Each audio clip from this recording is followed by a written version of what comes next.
What's up, YouTube, and welcome back to our channel, Meet the Teats.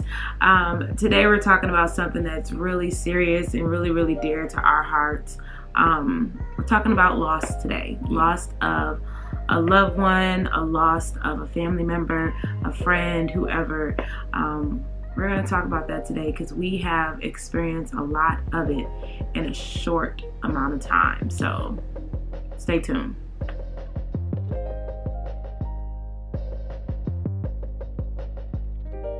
So the thing about this topic, it can be really sensitive for a lot of people, but when Chris and I were dating, we had lost two people in my family, kind of back to back, my grandmother and my grandfather. So we kind of lost them back to back, and they were sick, so it wasn't unexpected or anything like that. Expected or unexpected is just never easy to deal with loss. And then we got engaged. We do have a video about our engagement story, our proposal, the proposal, all that stuff. So I'll put the link right here. So go ahead and click that after you watch. After you watch this video, go ahead and check that out. But we got engaged, and then maybe a month later, I lost my grandmother, and I lost my cousin within the same week. So, yeah. The same week, y'all, back to back. Trying to push through that and continue to plan our wedding, and then May, yeah, and then May. It was another one. We lost another loved one. My stepfather passed away, and that was incredibly difficult because that was completely unexpected. Had no idea that was going to happen. I was very sure that he would be walking with my mother down the aisle, but God said something different. He said, "Nope, I'm going to take him now." So dealing with that was really difficult. We kind of put wedding planning on hold for a few months. The point is that we've dealt with a lot of loss in a very short amount of time. In this video, we're going to have 3 takeaways of how we've dealt with loss. And maybe this would be good advice for someone out there who's actually dealing with loss. Number 1 is to cherish your loved ones while they are here. You never know when, where, or how you're going to lose a loved one. So it is so important, y'all. So important to cherish them while they are here. If you have beef with a loved one, squash it. Like, life is so short. It's too short. It's too short to be mad at somebody because of what they didn't do or how they did it or when they did it. Yeah. So just make amends, with the people that you are not cool with right now, because you never know when it will be your last time that you talk to them. Cherish them, tell them that you love them, give them a hug. All right, so number 2 is prayer. Prayer heals all wounds. That's a known fact. So dealing with grief, the best thing that you can do is seek the word of God, get closer into the word. And one thing that really helped me was definitely prayer, but as well for me was listening to worship music. That really lifted my spirits when I was going through those difficult times. The day that my stepfather passed away, Chris took me to the movies to try to get me out the house and just kind of get me to get away from everything that was going on. And I just remember I'm so thankful for that time because I needed that time to, 1, get out of the house, but just to get in a car, blast worship music, and just worship. That might sound weird.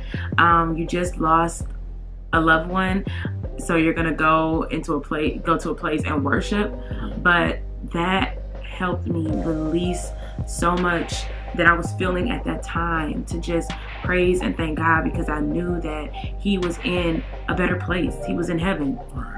And so worship music definitely helped me, and it could possibly help you as well. So prayer, getting in your word, and listening to worship music. Number 3.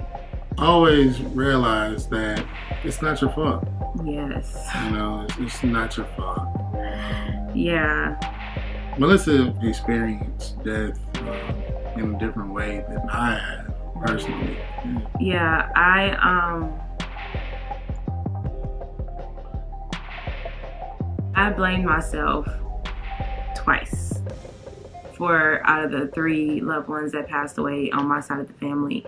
I blame myself for 2 of them because I was there when one of them transitioned, and the other one I found that person, and I blame myself for it because I said, well, what if I would have came home a little bit earlier? Maybe I could have done something to prevent this, or what if I could have did this to do that? You know, I could have prevented this. And for a long time, guilt kind of hovered over my head about the situation or whatever. And I just had to pray about that and just let it go. And just realize that there's nothing that I can do or anybody can do to stop God from saying, hey, it's their time. It's their time to go. You know, sometimes us as people, we tend to, it's always that what if, you know, we tend to let that what if fester in our minds. Yeah, the what if. And we don't realize in the moment of loss and grief that, you know, everything is just based off of God's timing. You know, tomorrow isn't promised for any of us. Right. So that's what we have to really just kind of just sit back and reflect. You know, when you're reflecting on the loved one who passed on transition, you have to reflect and say, well, maybe it's for the best, or maybe it's just God's timing. God's timing. So it depends. I know every situation is different, but I know with my grandmother, she suffered from renal kidney failure.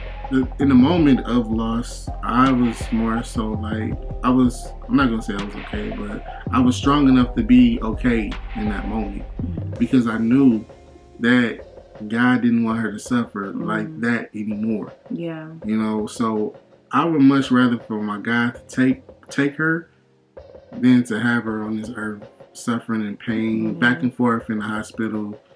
It was just, I didn't see my grandmother as the person who raised me in the last moment. So it's all in God's will. So and God's timing is perfect. Yeah. His timing is absolutely perfect. So we can't get upset with God because he decided to say, hey, it's time for that person to go. Because everything works out for the good. Yeah. Even if it's losing a loved one, you know, and it brings us a sense of peace, knowing that our loved ones that passed on, they knew who God was. They knew God on a personal level, and we know that they're in a better place. And that right there brings us an amount of peace that we just can't understand. You know, people will ask, how are you holding up? How are you dealing with this so well? I don't know.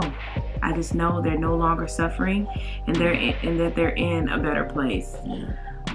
And we're gonna do a Faith Driven Friday this week about what we believe happens next after someone transitions from this earthly world. There's a lot of theories out there about afterlife and what happens next, but we're going to talk about it from a Christian perspective. So if you're interested in that video, make sure you stay tuned, hit the notification bell so you don't miss that video, and we'll really dig in and we'll talk about it. So thank you so much for tuning in and watching this video. Go ahead and give this video a thumbs up.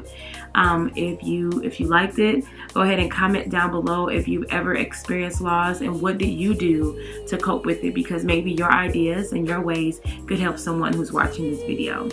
So yeah, we hope that you have a blessed and amazing day, and we will see you on the next one. Peace.